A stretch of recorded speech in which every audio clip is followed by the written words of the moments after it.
मला सांगा, चौकीदार होणार होते. चौकीदार काय हे पण म्हणजे तर सगळे पैसे एका याच्यात मिळाले. नाही तुमचं म्हणणं बरोबर आहे, पण मला सांगा असे रस्त्यामध्ये खड्डे असल्यावर ह्यांना कोण मतदान करेल? हा, आता तुम्ही करता ना बीजेपीला मतदान? अरे पण आता महापालिकेचं तसं बघायला गेलं, महापालिकेत बीजेपी आलाय का? नाही. बीजेपीला सरळ दोष देण्यात अर्थ नाही ना. ह्याच्या आधी कोण होते? त्यांनी बनवलं बजेट. आणि आता कोण आहे? नाही मग अहो मग मला सांगा, तुम्ही पण त्यांच्यामध्ये अलायन्स मध्ये होतात ना? हां ते पण होते ना. आणि मग तुम्ही अलायन्स मध्ये होता काय, गोट्या खेळत होतात काय? मग तितकी त्यांची जिम्मेदारी तितकीच तुमची पण जिम्मेदारी आहे.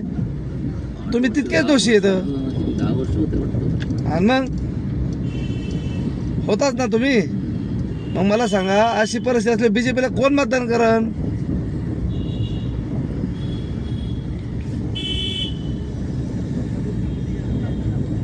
ह्यांना काय जनतेची पडली का? नाही पडली. ते सगळे आता गाजर घेऊन येतात.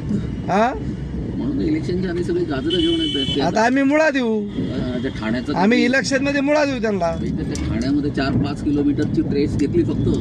हा, आणि दाखवता तिथे की काय झालं. अरे अजून 5 किलोमीटर फक्त ते स्टेशन रेडी नाही आहे. तर टेस्ट कसली घेता तुम्ही? हा, स्टेशनची कामं झालेली नाही आहे. हा. आणि गाडी चालून दाखवली काल.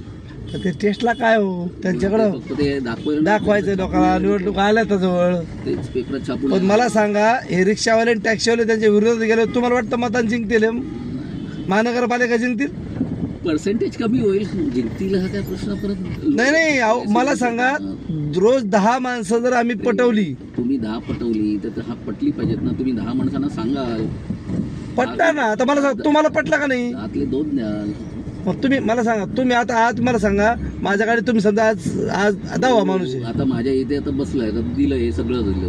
तुम्ही देणार मतदान बीजेपीला? मग त्याच्यात समोर त्यांनी भैया उभा केला की नाही द्यायचं? नाही मग तुम्ही देता का? नाही ना. आता त्यांनी कुठला माणूस उभा करतो माझ्या एरियात त्याच्यावर पण आहे. तुमच्या इकडे कुणी उभा करू द्या. असा चांगला माणूस असेल, काम करणारा असेल तर देणार. तुमचा कोणता वार्ड आहे तो? ही ठाण्यामध्ये. तुमच्या ठाणे आजपासून काम कोणाचं आहे? कोण? बीजेपी नाहीच आहे तिकडे. आता त्यांनी काय चालू केलं? अहो आम्ही शिंदे साहेबाला सुद्धा महानगरपालिकेमध्ये नाही घुसून देणार. त्यांनी जर रिक्षा आणि टॅक्सी संपायचा घाटा जर घातला असेल ना, तर आम्ही महानगरपालिका त्यांच्या विरोधात काम करणार. सगळे टॅक्सीवाले, रिक्षावाले, टोटल मी म्हणतो का त्यांनी मला सांगा, बाईक टॅक्सी चालू करून तुम्ही रिक्षा संपायचं काम केलं ना. मग आता मला सांगा ते लोक आनंदात मतदान करतील त्यांना. ते काय ते आहेतच ना. कशाला करणार? ती आली, त्यांची फॅमिली आली. हा, फॅमिली आली. हा, त्यांचे मुलं आले, मित्र सोकी आले, पुन्हा त्यांचे नातेवाईक आले. मला सांगा एक कुटुंब उद्ध्वस्त झालं ना, त्याच्यामध्ये खूप मोठा परिवार असतो. मग ते लोक ह्यांना मतदान करतील? अशी जर वाट लावायला घेतली तर हा, मग लक्षात ठेवा ह्यांना मतदान नाही करायचं ह्यावेळेस. ह्यांनी असं जर केलं ना तर ह्यांना मतदान नाही करायचं.